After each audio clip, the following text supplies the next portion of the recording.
नमस्कार। एक 28 वर्षीय युवक की कुंडली हमारे सामने है। 7 सितंबर 1992 को प्रातः 6:10 पर इनका जन्म हुआ। ये कुंडली सिंह लगन की है और धनु राशि की है। चंद्रमा धनु राशि के अंदर बैठे हुए हैं। सिंह लगन अपने आप में ही एक रॉयल साइन का लगन कहलाता है, यानी इस लगन के ऊपर सूर्य का प्रभाव होता है और सूर्य को ब्रह्मांड में ग्रहों का राजा कहा गया है, यानी सिंह राशि का लगन में उदय हो रहा है। ऐसे व्यक्ति जीवन में राजा से संबंधित जो गुण व्यक्ति के अंदर होते हैं वो कहीं ना कहीं दिखाई देते हैं, जैसे परोपकार की भावना, लोगों का ध्यान रखना, उनके बारे में भलाई के लिए सोचना, लेकिन स्वाभिमान भी होता है अपना अलग और अहंकार भी देखा जाता है। राजा छोटे मोटे मैटर्स में नहीं पड़ता है, बिना बात के झगड़े झंझटों से दूर रहता है, छोटी बात नहीं करता, छोटी सोच नहीं रखता, खाने पीने का शौकीन, घूमने फिरने का शौकीन, अच्छी चीज़ों का भोग करने का शौकीन, ऐसे व्यक्ति को कहा जाता है। आपका लग्नेश लगन में बैठा है, ये इज्जत मान सम्मान के लिए अच्छा है, आयु के लिए अच्छा है, स्वास्थ्य के लिए अच्छा माना जाता है। व्यक्ति जहाँ जाके जिस भी स्थिति में रहता है वो सम्मान व्यक्ति को प्राप्त होता है। तो लग्नेश का लगन में होना अपने आप में बहुत सुंदर योग दिखाई दे रहा है। साथ में बुध है। बुध इस कुंडली में 2 धन भाव का मालिक है। पहला धन जो उसको घर से, परिवार से, कुटुंब से मिल रहा है, अपनी बोलचाल से, अपनी भाषा से मिल रहा है। दूसरा धन उसको मिल रहा है अपनी प्रोफेशनल लाइफ से कमाने में, कि वो कर्म कर रहा है और कर्म करके जीवन में धन कमा रहा है, उससे इनको मिल रहा है दूसरे प्रकार का धन। तो सूर्य के साथ बुध मिलकर बहुत सुंदर धन योग बना रहे हैं लगन में। बुध लगन में दिग्बली है। दिग्बली ग्रह जब जब लगन के अंदर होता है उसका मतलब सीधा सीधा ये है कि वो ग्रह आपको सही समय पर सही ज्ञान, सही सलाह देने में सक्षम होता है। तीसरा ग्रह इस कुंडली के अंदर बृहस्पति पंचमेश होके लगन में, बुद्धि भाव का मालिक लगन में, व्यक्ति बुद्धिमान है, व्यक्ति के अंदर कैचिंग पावर अच्छी है, व्यक्ति अच्छा सलाहकार हो सकता है, व्यक्ति लोगों को अच्छी सलाह दे सकता है। साथ ही साथ बृहस्पति पंचमेश होके पंचम में, तो एजुकेशन के लिए अच्छा है, संतान प्राप्ति का भी एक अच्छा योग यहाँ दिखा रहा है। और बृहस्पति भी लगन में बैठ के दिग्बली है, यानी बृहस्पति और बुध जब लगन में बैठे हों, दिग्बली हो जाते हैं, तो व्यक्ति के जीवन में बहुत सारी समस्याएं कराने वाली होती हैं, तो उन्हें उनकी बुद्धि से, सुझाव से, विवेक से, समझदारी से सॉल्व करने की क्षमता देता है। तो ये एक अच्छा कॉम्बिनेशन इनके लगन में नजर आया। योग कारक मंगल, यानी ऐसा एक ग्रह जो केंद्र और त्रिकोण दोनों के फल दे रहा हो, वो मंगल बैठा हुआ है केतु के साथ 11th हाउस में। हाउस ऑफ गेन, भूमि, जमीन, जायदाद, प्रॉपर्टी से संबंधित लाभ देने वाली दशा होगी ये वाली। आप अपने जीवन में स्वयं के बल पर आपको भूमि, जमीन, जायदाद प्राप्त हो सकते हैं। साथ ही साथ आपको पैतृक रूप से भी प्रॉपर्टी मिलेगी। वहीं भाग्येश होकर यहाँ बैठा हुआ है, तो भाग्य के बल पर लाभ मिलेगा कि आप कार्य करना शुरू कर दिए, लाभ, सोर्स ऑफ इनकम आपके लिए तैयार है। अब आई चंद्रमा की बारी कि चंद्रमा ग्रह इस कुंडली के अंदर द्वादशेश होके पंचम भाव में राहु के साथ, ये थोड़ा सा व्यक्ति का टेम्पर लूज कर देता है। अब कुंडली के अंदर बहुत सारे योग समझदारी वाले हैं, यानी या तो व्यक्ति को तो क्रोध आता ही नहीं है, व्यक्ति को कुछ प्रॉब्लम होती ही नहीं, लेकिन अगर ऐसे लोग किसी व्यक्ति विशेष के प्रति धारणा अपनी बना लें कि भैया ये आदमी गलत है, इससे दूर रहना है, तो फिर वो कोई भी उनको समझा ले, उससे वो फिर वो बात समझेंगे नहीं, उस बात को वो नेग्लेक्ट कर देंगे, मना कर देंगे कि भैया मुझे इस व्यक्ति से संबंध रखने ही नहीं है।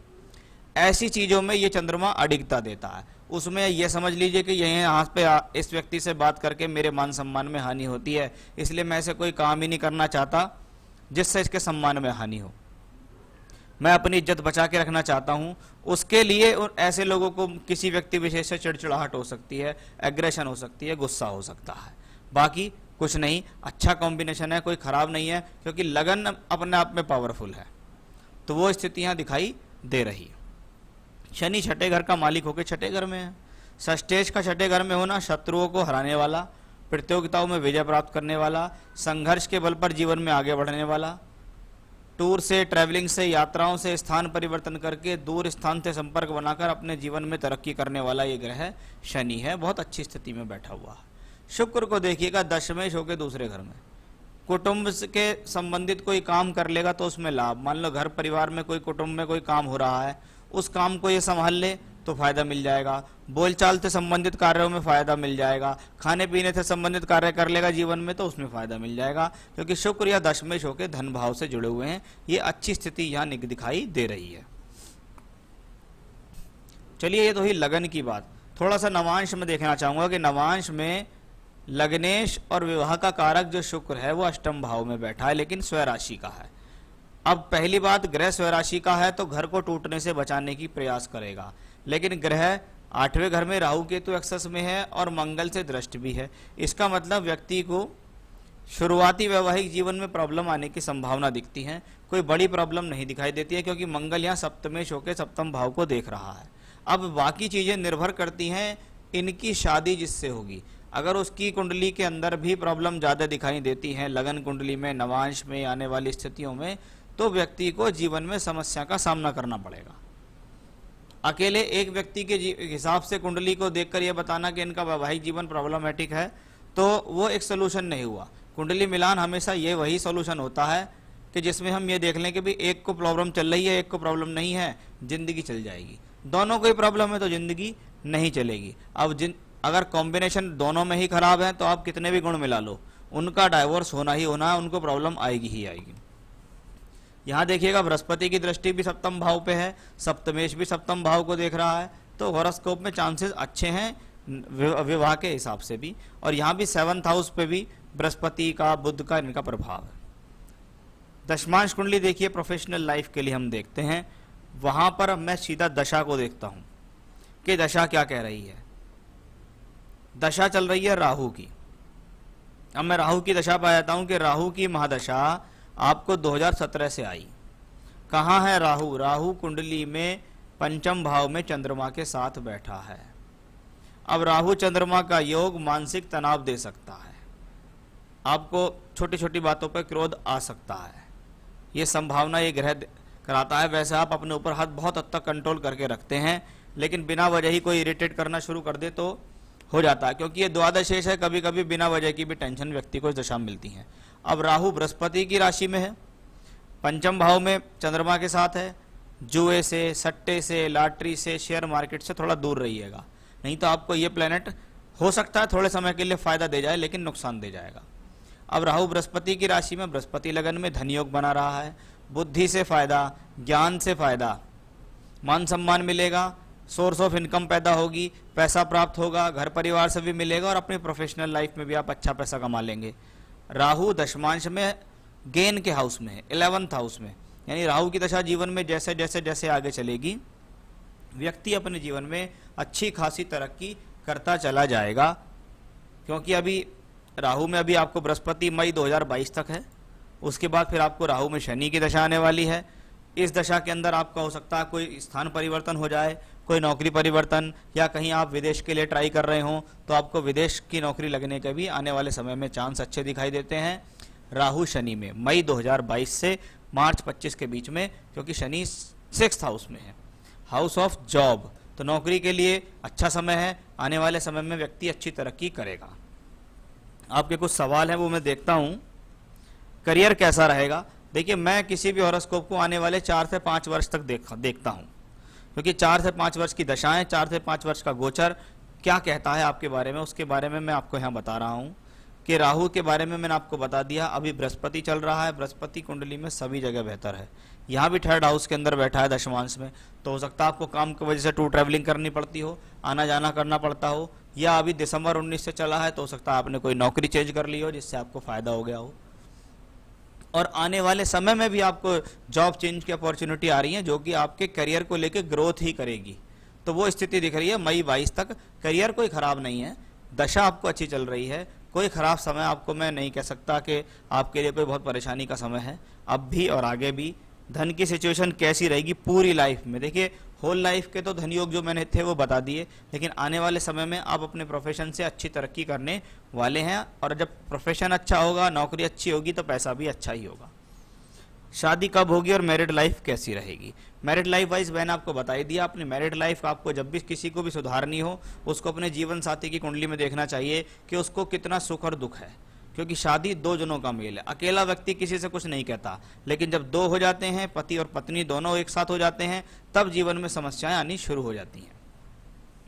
अभी आपको चल रहा है राहु में बृहस्पति। बृहस्पति पंचमेश है, लगन में बैठ के सप्तम भाव को दृष्टि दे रहा है। बृहस्पति यहाँ भी सप्तम को दृष्टि दे रहा है शनि के साथ। अब ये वो कॉम्बिनेशन है जिसमें कभी कभी जानकारी में विवाह, पहले से परिवार को जानते हो, लड़की को पहले से जानते हो, प्रेम विवाह, या ऐसा कोई कॉम्बिनेशन की स्थिति चल रही है। क्योंकि अभी तो आपको दशा शुरू हुई है, 2021 जैसे ही प्रारंभ हुआ आपके जीवन में शादी की दशा शुरू हुई, और अभी 2 साल तक अच्छा खासा समय है, उस दौरान आपको शादी हो जाएगी। काफी लोग 2 शादी के योग कहते हैं, वैसे कुछ होगा तो उसका कोई उपाय बताए। भाई साहब, मुझे नहीं दिखाई देता कि इस कुंडली में 2 शादी के योग है। हाँ, लोग बाग हो सकता है कह रहे हो देख के कि भाई आपका शुक्र अष्टम भाव में राहु के साथ पड़ा है, लेकिन नहीं, मुझे नहीं लगता है कि इस कुंडली में कोई 2 शादी के योग हैं। लड़की की कुंडली में देखो कि उसमें 2 शादी के योग हैं या नहीं, अगर नहीं है तो वो उस योग को काट लेगा।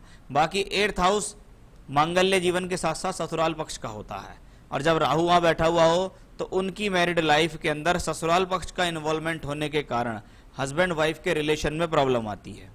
ये आपकी हॉरोस्कोप में मुझे दिखाई दे रहा है कि आपकी शादी जिससे भी होगी, आपके ससुराल पक्ष की तरफ से आपके हस्बैंड और वाइफ के बीच में इन्वॉल्वमेंट होगा, जिसके कारण आपको समस्या का सामना करना पड़ेगा, या हस्बैंड वाइफ के बीच में प्रॉब्लम होगी, अदरवाइज कोई प्रॉब्लम नहीं होगी। रियल एस्टेट बिजनेस एक्सपेंशन अच्छे से कैसे होगा? देखिए, बिजनेस से संबंधित स्थितियां भी मैंने आपको बताई थी कि कुटुंब से संबंधित काम कर रहे हो, घर परिवार में पहले से कोई काम है, और अगर आप स्वयं भी कोई बिजनेस कर रहे हो तो कोई इसमें कोई बुराई नहीं है, क्योंकि बृहस्पति बुध लगन में है, व्यक्ति को समझदारी देता है। आने वाला समय चाहे आप जॉब में हो चाहे आप बिजनेस में हो, दोनों ही तौर पर आपके लिए अच्छा है। आप अपने जीवन में अच्छी खासी तरक्की आगामी समय में करेंगे। हेल्थ कैसी रहेगी? हेल्थ वाइज कोई बड़ा इशू मुझे नजर नहीं आ रहा है। बस अपने आप को मेंटली स्टेबल करके रखो, आप बिना बात की चीजों से दूर रहो, बिना बात की टेंशन से आप दूर रहो। तो ओवरऑल कुंडली अगर मैंने देखी तो दशाएं अच्छी हैं, अच्छे समय आपको, जैसा एज है आपकी 27-28 साल की उम्र में किसी को अगर अच्छी दशा मिल जाती है, और अच्छी दशा का मतलब है आने वाला समय अच्छा, तो आप अपने करियर पे ध्यान लगाइएगा, क्योंकि जीवन में बार बार अच्छी दशाएं नहीं आती हैं। अच्छी दशाएं आती हैं तो व्यक्ति जीवन में ग्रोथ करता है, और ऐसे में अगर फालतू की बातों में अपना वो दिमाग लगा देता है तो उसकी वो ग्रोथ रुक जाती है, खत्म हो जाती है। तो मेरे तो आपको सलाह है कि आप अपने कार्य पे बहुत ज़्यादा ध्यान दें, आपके लिए बहुत अच्छा रहेगा। बृहस्पति का पुखराज रत्न पहनो आप, आपके लिए बहुत अच्छा है, वो आपको बहुत ज़्यादा समझदारी देता रहेगा, धन भी देगा, सोर्स ऑफ इनकम देगा, अच्छा कार्य रखेगा। आपको चाहिए तो आप मुझसे श्रीलंकन पुखराज प्राप्त कर सकते हैं, सर्टिफाइड।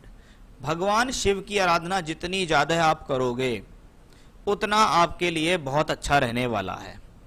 ओम नमः शिवाय मंत्र का जाप करो 3 माला रोजाना।